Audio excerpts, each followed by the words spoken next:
What's going on YouTube? It's Devin from BeastAesthetics, and today I am doing July's Q&A with the Beast, so let's get this started. First question is, how often do you hit calves?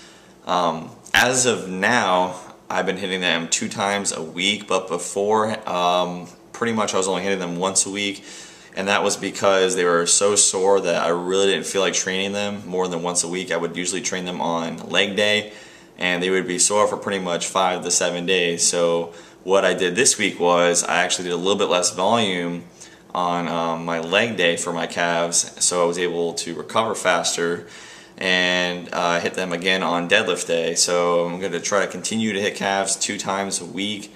You know, calves aren't a weak genetic area for me. Actually, most people say that my calves are very genetically gifted. They really don't need a lot of volume to grow. A lot of volume to me is like 9 sets of calves. Low volume is like 5 sets. So what I've been doing is I would normally do 9 sets of calves, but last week I did 5 sets, I think, or maybe not even, maybe I only did 3. And then on deadlift day I added in another 5 sets. So I'm trying to hit them 2 times a week, but overall a little bit more volume total throughout the week. I would like to get my arms to 17s and my calves to 17s cold before I even think about cutting. So right now they're at 16.5, so we'll see what I can do, guys.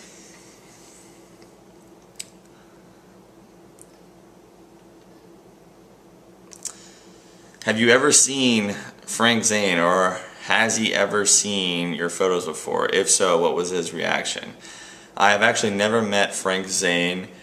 He has seen pictures of me before. I sent him an email, I think a few months back, and I sent him a picture of actually my vacuum and his vacuum pose, and then his side bicep and my side bicep.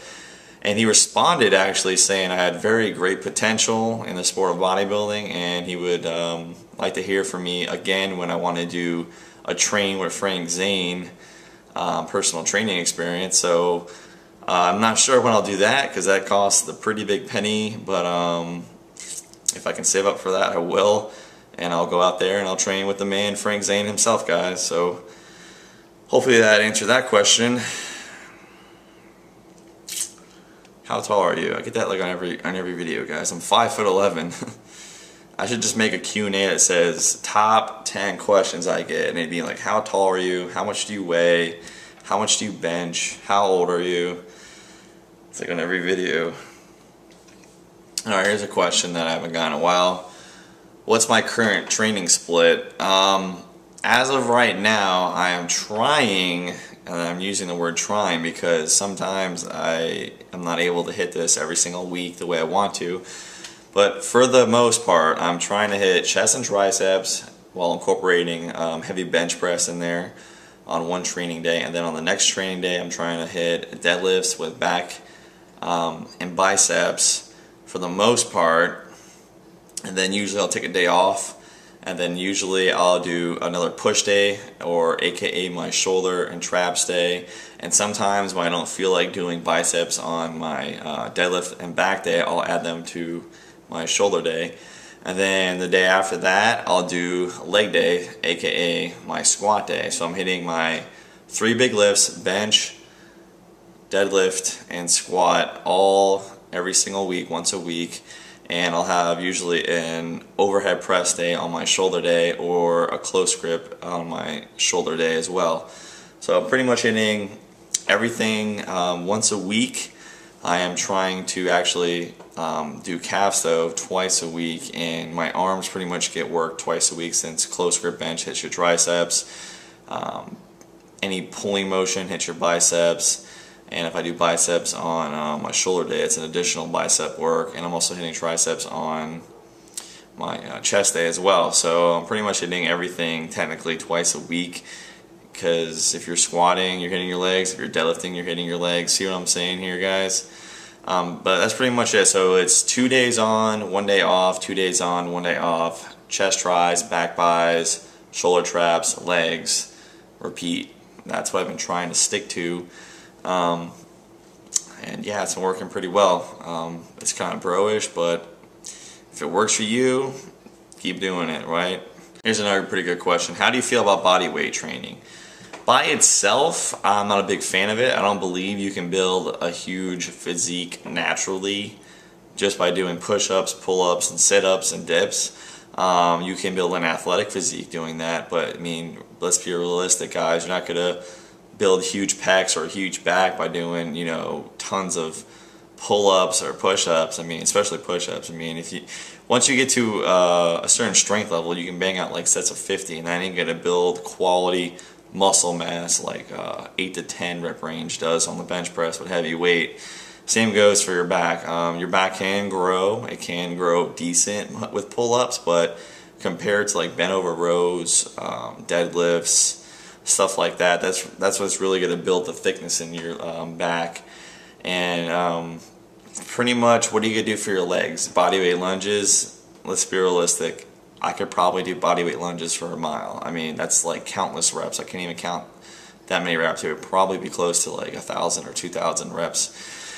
So what would be the point of doing that? I mean, my legs already have a hard time growing with doing heavy squats. So if I just did lunges, they would shrivel up to probably nothing. But if you just want an athletic build, there's nothing wrong with that. I do incorporate dips, pull-ups, and push-ups into my training, but I do use additional weight, and usually it is not the main focus of my workout. It's usually something I finish off with. So hopefully that helped with that question. Here's another pretty good question here. How did you keep such good proportions when you have your body parts that get ahead? Do you train them only once a week or once every 2 weeks? Does that not get frustrating since it is going to take so long to reach your genetic potential on that certain body part? Alright, I'm pretty much going to try to break this question down simple and as easy as I can. My philosophy on building up weaknesses or a weak genetic area that you're not genetically gifted at, which for most people is their calves. I would recommend training that area way more frequent than, let's say, your chest. If your chest genetics are gifted and your calf genetics are not gifted, you should probably be only training chest once a week, but you should probably be training calves 2 to 3 times a week and trying to switch up your workouts at different angles. Try high reps, try heavy weight, you know, just constantly switch it up, kill it with intensity, and I believe that is the best way to bring up a lagging body part area. As for myself, I was genetically gifted with a pretty well-balanced physique in terms of proportions and symmetry, so you know, I really don't have to worry about bringing up one specific area. I'm just trying to bring up everything all together at the same time. So hopefully that answered that question there for you. Next question. How much body fat is the kitten? I don't know. I'm looking at her right now, and she's looking about 12% body fat. She's fairly lean, guys. How often do you increase macros while reversing? After a cheat day, do you go back to normal macros or lower your macros the day after? I was pretty much just increasing my macros to the weight on the scale. I was trying to gain no more than 2 pounds a month, so every time I would hit a plateau on the scale, like for instance, let's say I woke up at 170 pounds for 2 weeks in a row, I would up my carbs a little bit, up the fat a little bit, and just, you know, see where the scale weight goes. But after a huge cheat meal, usually what I would do is I would lower the carbs a lot the next day and the fat a little bit and keep the protein the same. And then usually by the next day after that, my weight is pretty much leveled off again. Alright, 2 more questions. And this one is kind of a funny question that I've gotten several times in the past, but I've never answered it. I think I didn't answer it. And the question is, do you shave or wax your body, or is it just naturally hairless?